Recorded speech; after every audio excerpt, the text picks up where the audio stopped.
اس میں خالہ کا بھی کوئی قصور نہ تھا۔ اسلم کی سوتیلی ماں سیمی کے باپ کی سگی بہن تھی، اس لیے خالہ اپنے خاوند کی ناراضگی مول نہ لینا چاہتی تھی۔ اسلم کے پاس بھی تو کچھ نہ تھا جس پر خالہ ناز کرتی، اس لیے خالہ نے بھی اسلم کو اپنانے سے انکار کر دیا اور کہا کہ اب جاؤ، جا کر بازاروں میں بھیک مانگو، جیبیں کاٹو اور جیل کی ہوا کھاؤ۔ اسلم نے ہر طرف سے مایوس ہو کر بازار کے ایک کونے میں ایک چھوٹا سا ڈھابہ لگا لیا، جس سے وہ مکان کا کرایہ دے دیتا اور 2 وقت کی روٹی کھا لیتا۔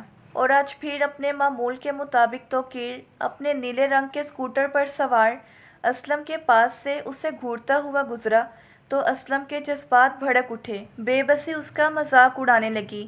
وہ مجبور تھا، بے بس تھا، وہ کچھ بھی نہیں کر سکتا تھا۔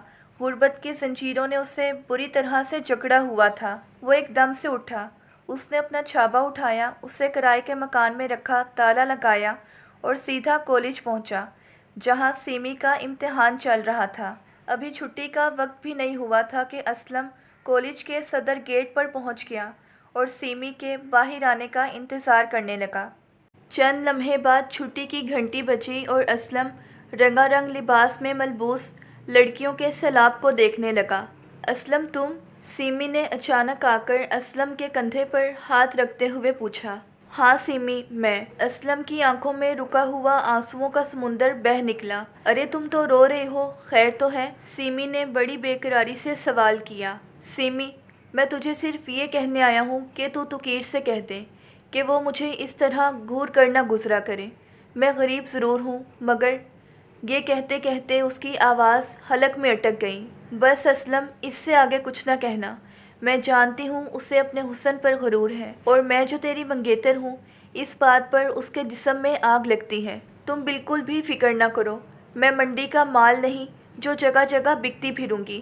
میں منہ میں زبان رکھتی ہوں۔ اگر میرے ماں باپ نے خالو جان سے کیا وعدہ پورا نہ کیا تو میں تیرے ساتھ ہوں۔ دنیا کی کوئی طاقت ہم ایک دوسرے سے الگ نہیں کر سکتی۔ ہم نے پیار کیا ہے، محبت کی ہے۔ انسان زندگی میں صرف ایک دفعہ اور ایک ہی سے پیار کرتا ہے۔ تجھے یہ کبھی نہیں سوچنا چاہیے کہ میں غریب ہوں، مفلس ہوں، بے سہارا ہوں، میرا کوئی گھر نہیں۔ پیار کرنے والوں کا کوئی گھر نہیں ہوتا، اور نہ ہی پیار کو دولت سے خریدا جاتا ہے۔ پیار تو ایک پاک جذبہ ہے جو دولت سے نہیں، دل سے خریدا جا سکتا ہے۔ تم سمجھتے ہوگے کہ شاید سیمی بھی مجھ سے نفرت کرنے لگے گی۔ ارے اسلم، ایسا کبھی نہیں ہو سکتا۔ امیری اور غریبی کی جو دیوار میرے ماں باپ نے ہمارے درمیان کھڑی کی ہے، میں اسے مسمار کروں گی کہ دنیا دیکھے گی۔ عورت جب اپنی آن پر آئے تو ایک چٹان ہے۔ میں جان دے سکتی ہوں، مگر تیری زبان پر کبھی بے وفائی کا لفظ نہ آنے دوں گی۔ سیمی، کیا تو سچ کہہ رہی ہے؟ اسلم کا چہرہ تازہ پھولوں کی طرح کھل اٹھا اور اس کے دل میں خوشیوں کے تار بجنے لگے۔ ہاں اسلم، میں سچ کہہ رہی ہوں۔ اس نے گھر آ کر امتحانی گدا ایک طرف پھینکا اور ماں سے کچھ کہے بغیر اپنے کمرے میں چلی گئی۔ دھڑام سے چارپائی پر گری اور تکیے میں منہ چھپا کر رونے لگی۔ اس کی سانسوں سے اٹھتی ہوئی سسکیاں کمرے میں ارتعاش پیدا کر رہی تھیں۔ کیا بات ہے بیٹی، کسی سے جھگڑا ہوا ہے؟ ماں نے پیار سے سر پر ہاتھ پھیرتے ہوئے پوچھا۔ مگر سیمی کچھ نہ بولی، مسلسل روئے جا رہی تھی۔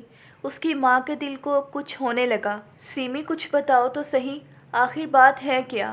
ماں نے بڑی بے قراری سے پوچھا۔ اس نے آنسوؤں سے تر چہرہ اپنی ماں کی طرف موڑ دیا کہ شاید وہ اس کے چہرے پر لکھی اس کی تقدیر کی لکیر وہ پڑھ سکے، مگر ماں تو پڑھنے سے قاصر تھی۔ سیمی، آخر کیا وجہ ہے؟ تم رو کیوں رہی ہو؟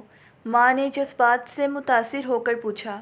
اماں، یہ سوال مجھ سے نہیں، اپنے دولت کے پجاری دل سے، یا اپنی جھوٹی شان و شوکت سے، یا اپنے قاتل رسم و رواج سے پوچھ جس نے آپ کی جھکی ہوئی ناک کو اونچا کرنے کا فیصلہ کیا، یا میرے جیسی ان معصوم بیٹیوں کے والدین سے پوچھ جن کی لالچی نگاہیں اونچی اونچی کوٹھیوں، لمبی لمبی کاروں، فلک بوس عمارتوں اور بینک بیلنسوں پر لگی ہوئی ہیں، یا جو اپنی بے زبان بیٹیوں کو دلالوں کے سامنے رکھ کر زیادہ سے زیادہ قیمت وصول کرنا چاہتے ہیں۔ وہ جذبات کی روح میں بہہ کر نہ جانے کیا کچھ کہتی رہی جسے اس کی ماں نہ سمجھ سکی۔ سیمی، یہ تم کیا کہہ رہی ہو؟ اس نے کچھ نہ سمجھتے ہوئے کہا۔ امی، میں وہ کچھ کہہ رہی ہوں جو ایک شریف والدین کی بیٹی کو کہنے کا حق ہے، جو گائے بھینسوں، بھیڑ بکریوں کی طرح منڈی کا مال نہیں بن سکتی۔ وہ دولت کے پجاری والدین کی جھوٹی انا کے لیے جگہ جگہ بک نہیں سکتی۔ اسلم غریب ضرور ہے مگر ہے تو اپنا خون، اور میں اسی خون پر قربان ہو کر دنیا کو بتا دینا چاہتی ہوں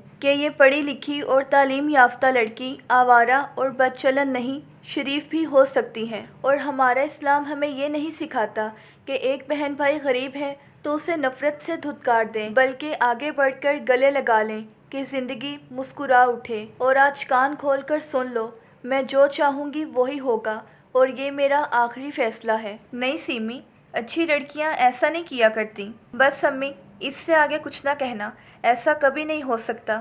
میں ہمیشہ اسلم سے پیار کرتی ہوں اور اسی سے شادی کروں گی۔ سیمی کی والدہ ہڑبڑا کر اٹھ بیٹھیں کیونکہ یہ انہوں نے خواب دیکھا تھا۔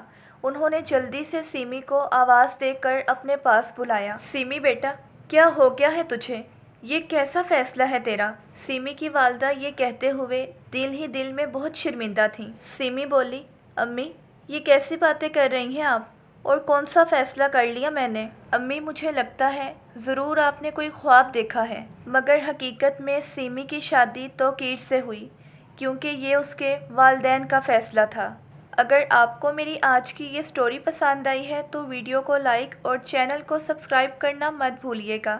ملتے ہیں نیکسٹ ویڈیو میں، تب تک کے لیے اللہ حافظ۔